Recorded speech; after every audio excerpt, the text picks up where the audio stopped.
नमो तस् भगवतो अरहतो सम्मा सम्बुद्धस्स।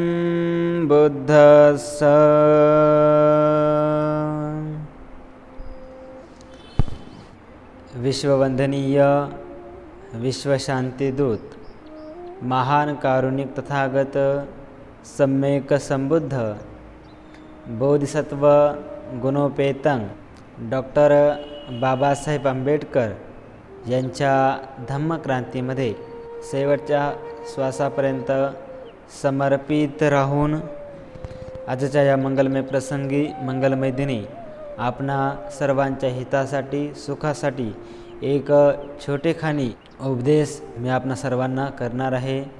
सज्जन हो, मानवी जीवन जगत असताना आज प्रत्येक मानव हा सुखाच्या धावपळीकडे वाटचाल करत असताना आपणाला दिसत आहे। मग तो मी माझ्यासाठी अशा प्रकारे काबाड कष्ट करतो, केवळ आणि केवळ धनसंपत्तीसाठी, केवळ आणि केवळ मला सुख मिळावं याच्यासाठीच करतो।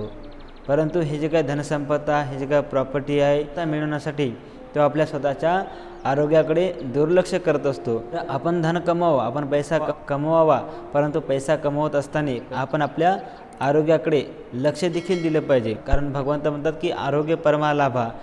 ज्या व्यक्तीला आरोग्य लाभत असतं तो व्यक्ती सदा सर्व काळ सुखाने राहत असतो। म्हणजे एखाद्या व्यक्तीला जर का आरोग्य चांगलं लाभलं तर तो निश्चित रूपाने चांगल्या प्रकारे धनसंपदा देखील कमवू शकतो। भगवंत सांगत असताना म्हणतात की आपण आपल्या जीवनामध्ये मित्रपरिवार देखील कमवला पाहिजे, आपण आपल्या मित्रपरिवारासोबत देखील चांगल्या पद्धतीने राहिलं पाहिजे। परंतु याही पलीकडे भगवंत सांगत असताना म्हणतात की हे तिन्ही करत असताना आपण सर्वात जास्तीत जास्त भर आपल्या कुशल कर्मावर, आपल्या पुण्यकर्मावर दिला पाहिजे। कारण आपले कुशल कर्म, पुण्यकर्म हे आपल्याला मृत्यूला प्राप्त झाल्याच्या नंतर देखील आपल्याला ते जिवंत ठेवत असतात। म्हणजे आपण जरी मृत्यूला प्राप्त झालो तर त्या कुशल कर्माच्या बलाने, त्या पुण्यकर्माच्या बलाने आपण जिवंत राहतो। म्हणून आपण कुशल कर्म आणि पुण्यकर्म करणे फार गरजेचं आहे। भगवंत म्हणतात की थोकं थोकं पुण्य करू। जो व्यक्ती थोडे आपल्या जीवनामध्ये कुशल कर्म, पुण्यकर्म संचित करतो तर निश्चित रूपाने त्याच्या कुशल कर्माच्या बलाने, त्याच्या पुण्यकर्माच्या बलाने तो व्यक्ती सदा सर्व काळ हा जिवंत राहतो। म्हणून आपण आपल्या जीवनामध्ये कुशल कर्म आणि पुण्यकर्म करणे फार गरजेचं आहे। बघा, एक प्राचीन काळातील एक कथा आहे। ती कथा अशी आहे की एक राजा असतो, तर त्या राजाला 4 पत्नी असतात। तर त्या राजाला 4 पत्नी असल्यामुळे तो जास्तीत जास्त त्या 3 पत्नीवरती प्रेम करत गेला, तर एका पत्नीवरती तो फार दुर्लक्ष करत गेला। पहिली राणी अशी होती की तो राजा त्या राणीकडे बघतच राही, एवढी ती सुंदर होती आणि सुंदर असल्यामुळे तो राजा त्या पहिल्या राणीची निगा राहत गेला, तिच्याकडे बघतच राहत गेला। जी का दुसरी राणी होती तर त्या दुसरी राणीसोबत तो खात राही, पित राही, काही काम असेल तर त्या कामामध्ये देखील दुसऱ्या राणीसोबत राहत असे। आणि जी का तिसरी राणी असते त्या ज्या वेळेस राजाला बाहेर जायचं असेल, ज्या वेळेस राजाला फिरायला जायचं असेल तर त्या वेळेस राजासोबत ती तिसरी राणी असे। आणि जे का चौथी राणी असते तर त्या चौथ्या राणीकडे राजा हा लक्ष नाही देत, तिची काळजी नाही घेत, तिची निगा नाही राखत आणि याकडे हे दुर्लक्ष करतो। परंतु एक वेळेस असा येतो की ज्यावेळेस राजा हा मृत्यूचा समयी असतो, ज्यावेळेस राजाला वाटतं की आता माझा मृत्यू होणार आहे, म्हणजे मृत्यूच्या तो वाटेकडे असतो। आणि मृत्यूच्या वाटेकडे असताना जो राजा असतो तो राजा आपल्या राण्यांना बोलवतो आणि राण्यांना बोलवल्याच्या नंतर तो आपल्या पहिल्या राणीला म्हणतो की हे बघ, मी तुझी खूप काळजी घेतली, मी तुला एकसारखा बघतच होतो, तुझी खूप निगा राखली, परंतु आता मी मृत्यूला प्राप्त होणार आहे आणि मृत्यूला प्राप्त होत असताना तू माझ्यासोबत चल। तेव्हा पहिली राणी म्हणते की मी तुमच्यासोबत येऊ शकत नाही। आणि असं म्हटल्याच्या नंतर तो राजा फार दुःखी होतो, शोकाकुळ होतो व दुसऱ्या राणीकडे जातो आणि दुसऱ्या राणीला म्हणतो की हे बघ, तू माझ्यासोबत चल, की कारण मी तुझ्यासोबत नेहमी तुझ्या सुखदुःखामध्ये आलो, मी तुझ्यासोबत नेहमीत राहिलो किंवा तुझ्यासोबत नेहमीत बसत गेलो, तू माझ्यासोबत चल। तेव्हा ती देखील म्हणते की मी तुमच्यासोबत तर येणार नाही, परंतु मी तुमच्यासोबत फक्त स्मशानभूमीपर्यंत येऊ शकते, त्याच्या व्यतिरिक्त तुमच्यासोबत येऊ शकत नाही। अशा प्रकारे राजाची दुसरी राणी त्याला म्हणते। आणि दुसरी राणी असं म्हटल्याच्यानंतर तो तिसऱ्या राणीकडे जातो आणि तिसऱ्या राणीला म्हणतो की आता तू तरी चल माझ्यासोबत, कारण मी आता मृत्यूला प्राप्त होणार आहे आणि मला आता अंत होणार आहे, तेव्हा तू तरी माझ्यासोबत चल। तेव्हा ती तिसरी राणी देखील म्हणते की ज्यावेळेस तुम्ही मृत्यूला प्राप्त होणार तर त्यावेळेस मी लगेचच दुसऱ्याची होऊन जाणार, मी तुमच्यासोबत येऊ शकत नाही, अशा प्रकारे तिसरी राणी त्या राजाला म्हणते. आणि जी का चौथी राणी असते की जी की राजाने त्या राणीकडे कधीच लक्ष दिलेलं नसते, नियमित रूपाने तिच्याकडे दुर्लक्ष केलेलं असते, तिची कधीच काळजी घेतलेली नसते, तेव्हा ती राणी राजाजवळ येते आणि राजाला म्हणते की राजन, तुम्ही ज्या ज्या वेळेस कुठेही जाणार तर त्यावेळेस मी तुमच्यासोबत राहील, त्यावेळेस मी तुम्हाला जिवंत ठेवील, अशा प्रकारे चौथी राणी त्या राजाला म्हणते. तो राजा आश्चर्यचकित होतो आणि विचार करू लागतो की मी ज्या राणीला दूर केलं, की जिची मी काळजी घेतली नाही, जिची मी निगा राखली नाही, तिच्याकडे नियमित रूपाने मी दुर्लक्ष करत गेलो, आज तीच राणी माझ्यासोबत येण्यासाठी तयार आहे. मी मृत्यूला प्राप्त झाल्याच्यानंतर मला जिवंत ठेवण्यासाठी ती मला माझ्यासोबत येण्यासाठी तयार आहे, अशा प्रकार राजा म्हणतो आणि राजा हा मृत्यूला प्राप्त होत असतो.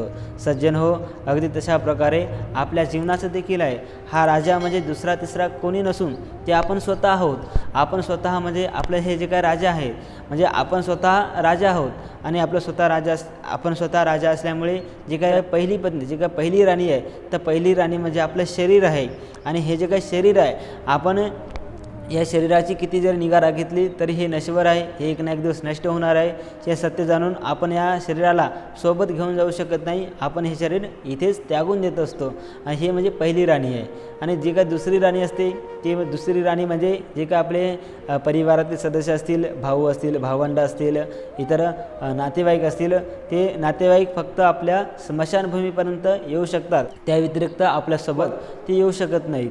आणि जे काय तिसरी राणी असते, ते तिसरी राणी म्हणजे धनसंपत्ती, धन प्रॉपर्टी, म्हणजे जे काही आपण आपल्या उभ्या आयुष्यामध्ये जे काही कमावलेलं धन असेल, पैसा असेल, जे काही काबाड कष्ट करून पैसा कमावला असेल, ते पैसा देखील आपल्यासोबत येऊ शकत नाही. आपण ज्यावेळेस मृत्यूला प्राप्त होईल तर तोच पैसा आपला त्यांच्या वाटेला तो पैसा जात असतो, म्हणून ही तिसरी राणी देखील आपल्यासोबत येत नाही. आणि जर काही चौथी राणी असते, त्या चौथी राणी म्हणजे उपासक आणि उपासिकांनो, दुसरं तिसरं काही नसून ती चौथी राणी म्हणजे आपले कुशल कर्म आणि पुण्यकर्म आहेत.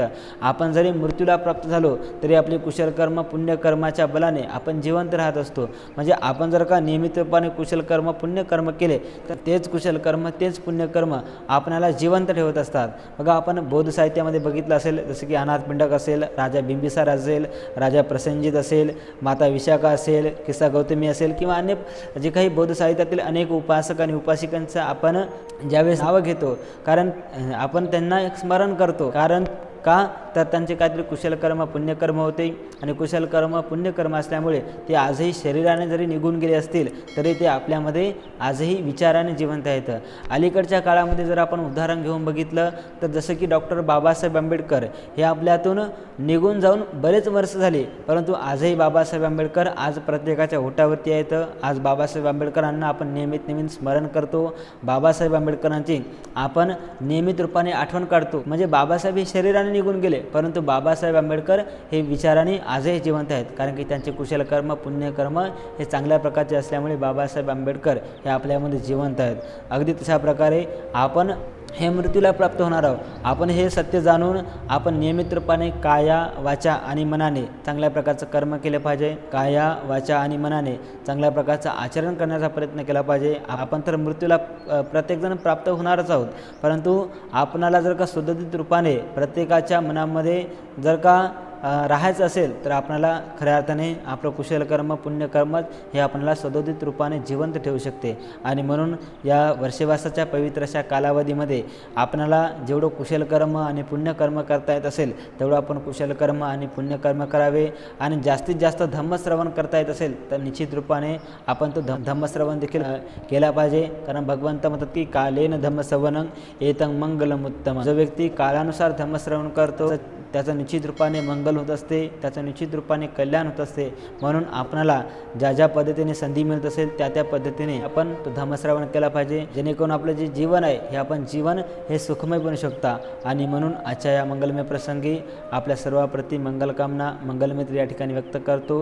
निश्चित रूपाने आपण आपल्या जीवनामध्ये चांगल्या प्रकारचं काया वाचा आणि मनाने आचरण करावं. काया वाचा मनाने चांगल्या प्रकारचं दान कर्म कुशल कर्म करावं. यामध्येच आपलं सुख आहे, यामध्येच आपलं कल्याण आहे.